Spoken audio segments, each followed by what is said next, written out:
Hello and welcome or welcome back to my channel. Happy Memorial Day.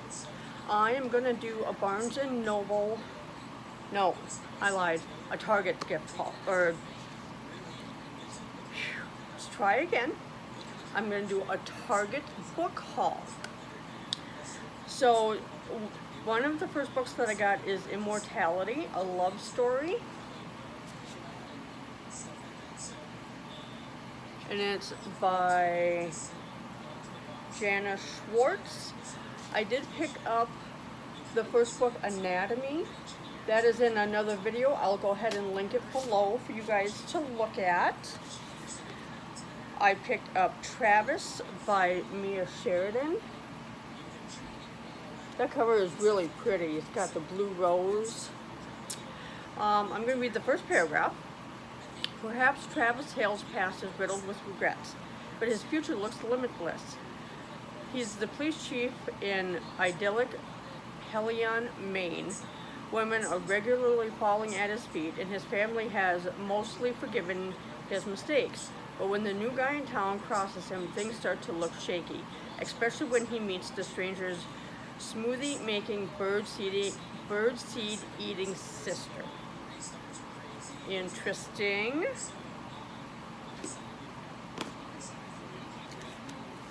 And I have the other two books in this series, or the other three. Of course, I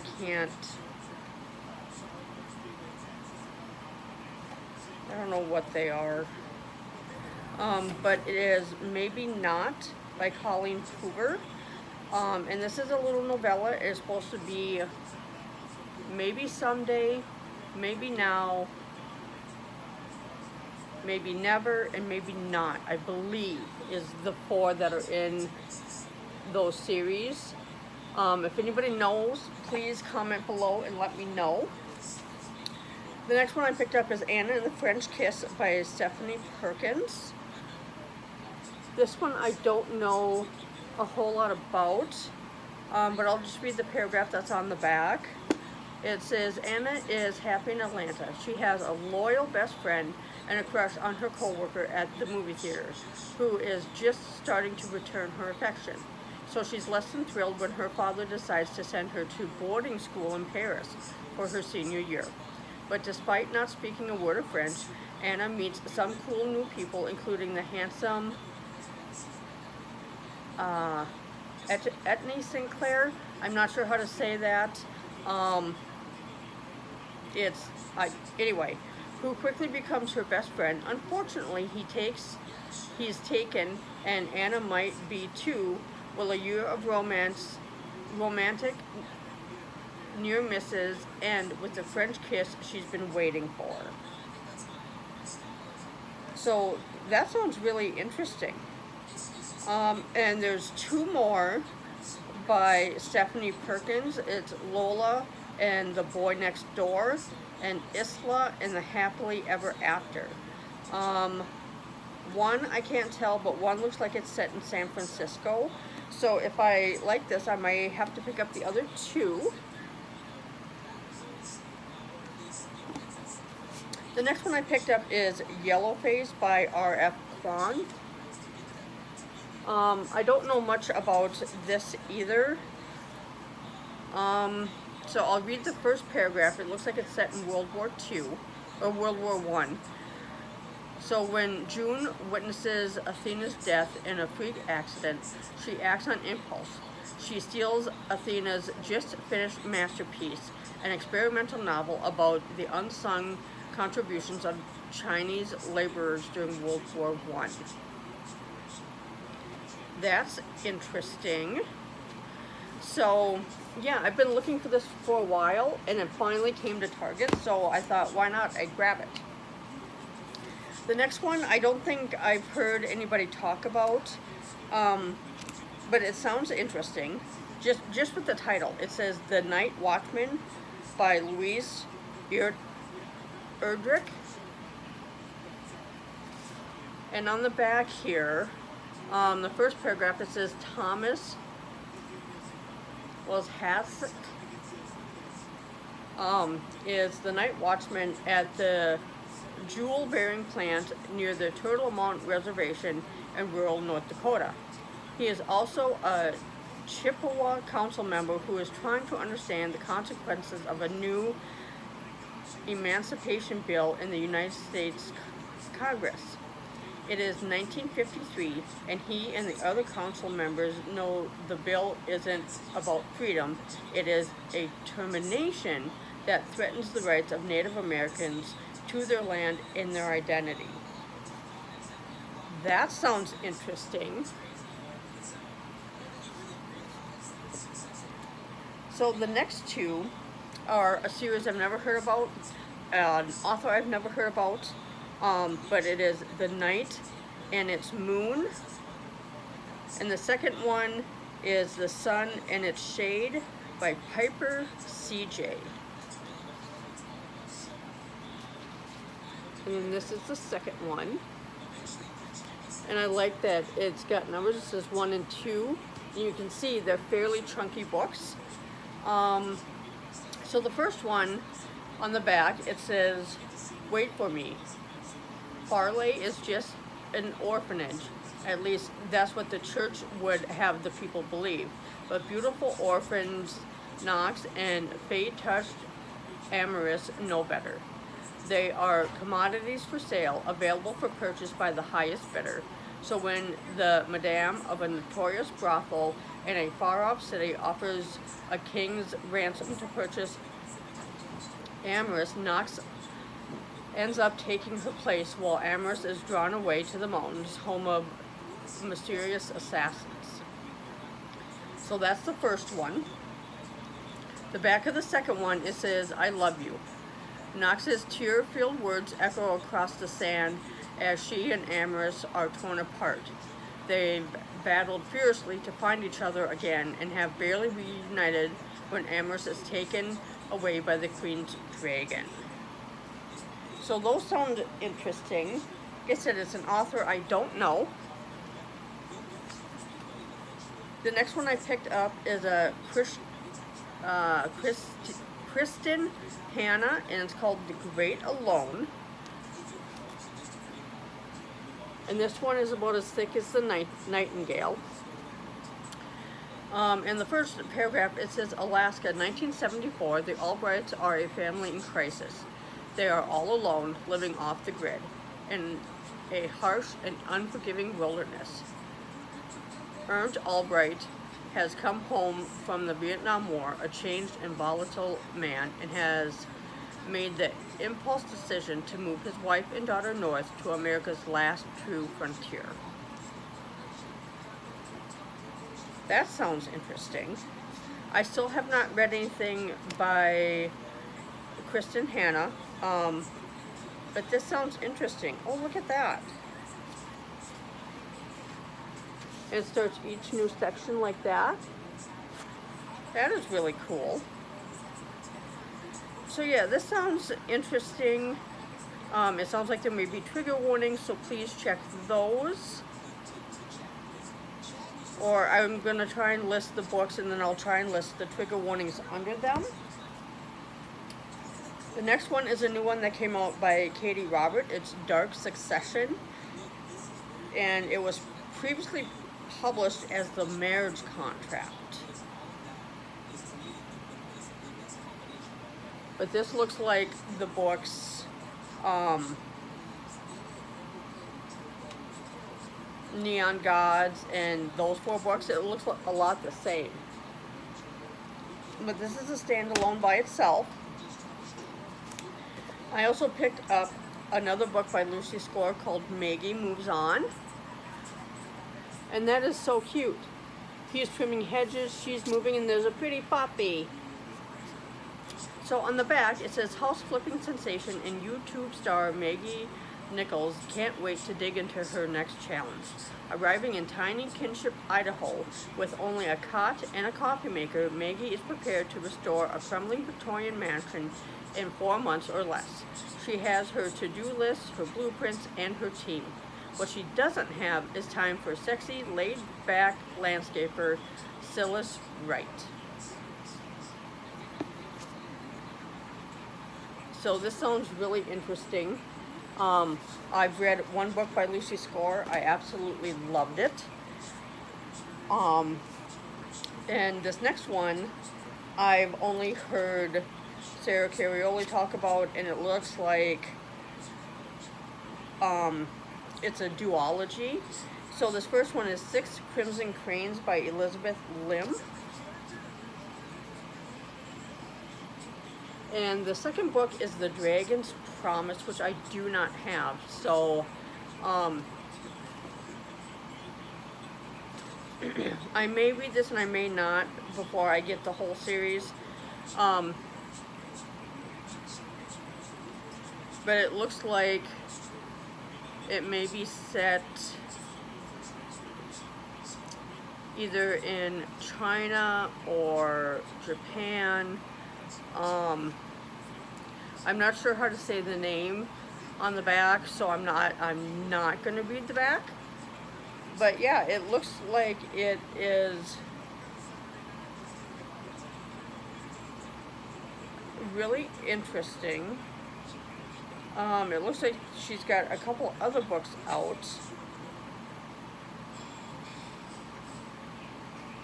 So if I like these, oh look, there's a map. So if I like this, then maybe I'll buy the other duology. So yeah, I'm excited to get that started. The next one I finally have is A Flicker in the Dark by Stacy Willingham. And on the back here it says, when Chloe Davis was 12, 6 teenage girls went missing in her Louisiana town. By the end of the summer, her own father had confessed to the crimes and was put away for life, leaving Chloe and the rest of her family to grapple with the truth and try to move forward while dealing with the aftermath. Now, that is the first paragraph. She is a debut author, so it looks like this is her debut book. So I'm excited to read this. You know, I've heard a couple of YouTubers talk about this, and I don't remember who, but it sounds like he pled guilty to these bunch of crimes, and he really didn't do it. So yeah, I'm excited to read this and actually see how the story unfolds.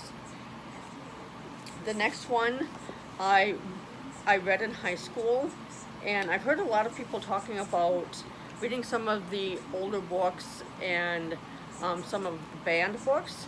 So I picked it up because I liked it up to the point I read it in high school. So it's To Kill a Mockingbird by Harper Lee. I like this cover way better than the one that was in high school. And it's also a lot easier to hold. The one in high school was just a mass market paperback, and it was just, yeah. And so I think in high school I got just past part 2. So I'm excited to actually see how the story ends versus how my classmates saw that it ended and that types of thing, because I never read it fully in high school. So the next one is V.E. Schwab, because I did like The Invisible Life of Addie LaRue. I picked up A Darker Shade of Magic. The cover really is what got me. Oh, look at that. And it looks like this is part of a series, because if you look on the bottom here, it says Book 1. So on the back, it says, Kel is one of the last Antari magicians with a rare, coveted ability to travel between parallel London's red, gray, white, and once upon a time, black.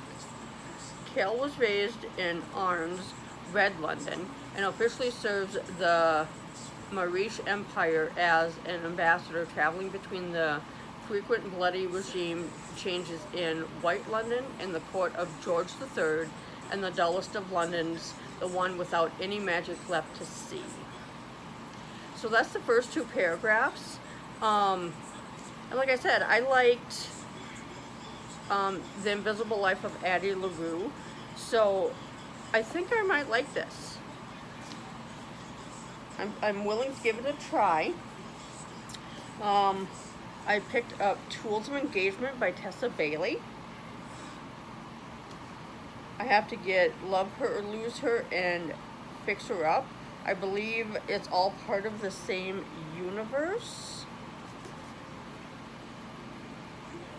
And so the back says hair, makeup, clothing, decor, everything in Bethany Castle's world is organized, planned, and styled to perfection. The homes she designs for her family's real estate business are the most coveted in town. The only thing not perfect, her track record with men. So she's on a dating hiatus, and now she finally has time to focus on her dream. Flip a house from framework to furnishings all by herself, except her older brother runs the company and won't take her seriously. So I don't know a whole lot about that, but I know Sarah Carioli has talked about this one and then the other two that I mentioned on the back. This next one is another classic. It's 1984 by George Orwell. And the first paragraph, it says, George Orwell's classic novel, 1984, is the story of one man's nightmare odyssey through a world ruled by warring states and a power structure that controls not only information, but also individual thought and memory. A minor functionary named Winston Smith joins a covert brotherhood and pursues a forbidden love affair against the cold, gray backdrop of the Republic of Oceania, only to become a hunted enemy of the state and a big brother. So, I really know nothing else about this book. I just know it's one of the classic books that you hear some people say that, yes, this is something you should read. The next book I picked up was actually on sale at Target. It's The Boy Who Dared.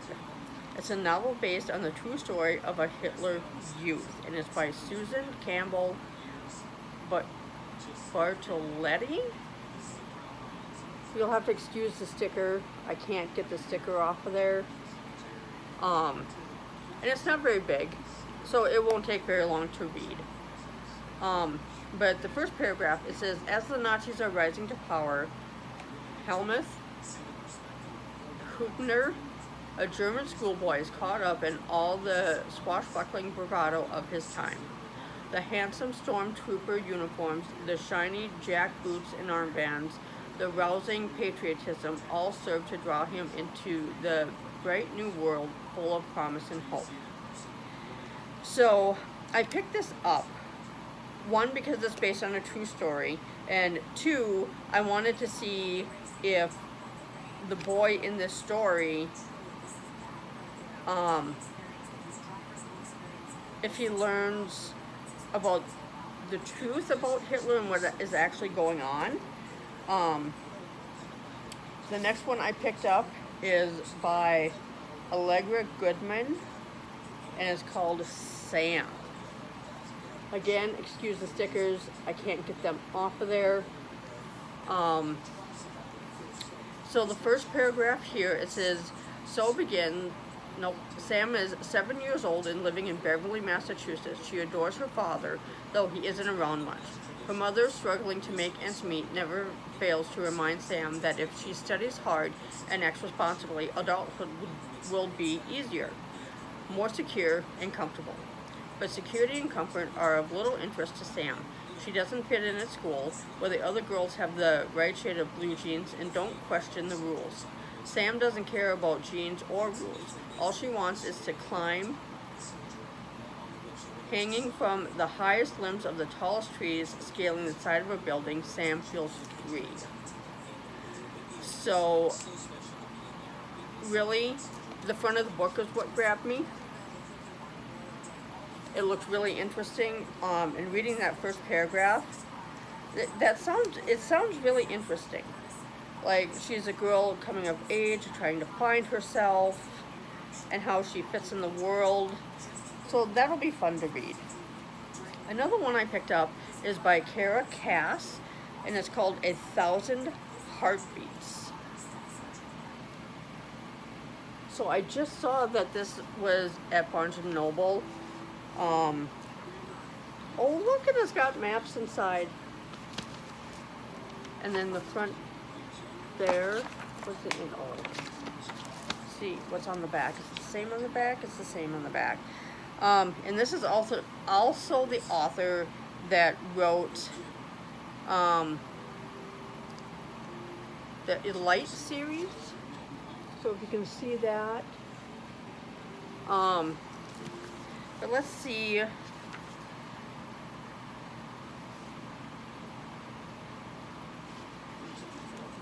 It looks like this is the first book. Maybe it'll be a series. It has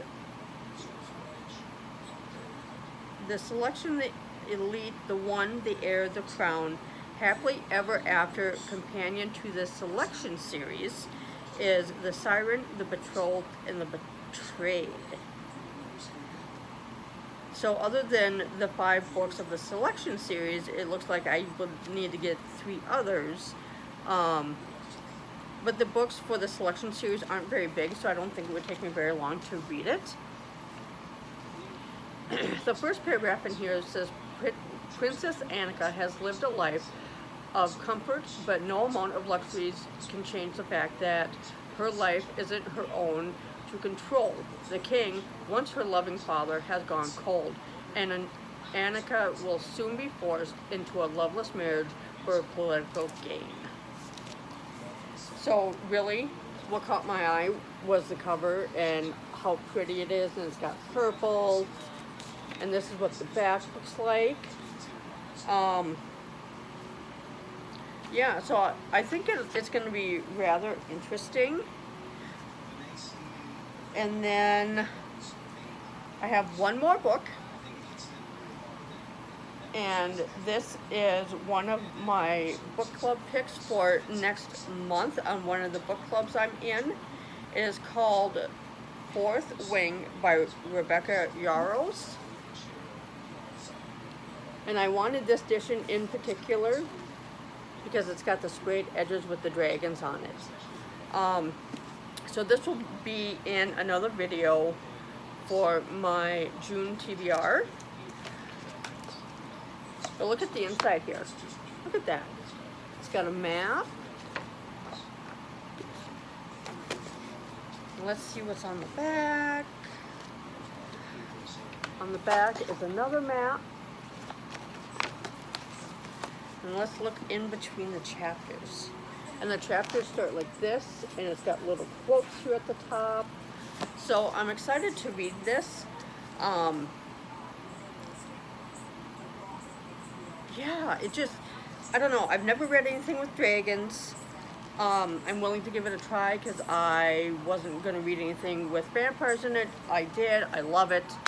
And then my last book for this book haul is called Baked in Love by Erin Branscombe.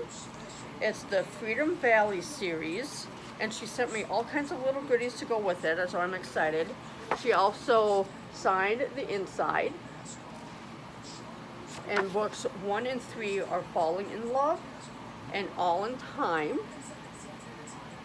I will try and link her information below. That way you guys can support her and order books. She also sent a recipe for the cinnamon rolls that are in the book. The books that are out, the pink one is coming out in June. This one is coming out in September. And the last one here is coming out in November. So she sent me that as well. She sent me a cute little bookmark with this QR code.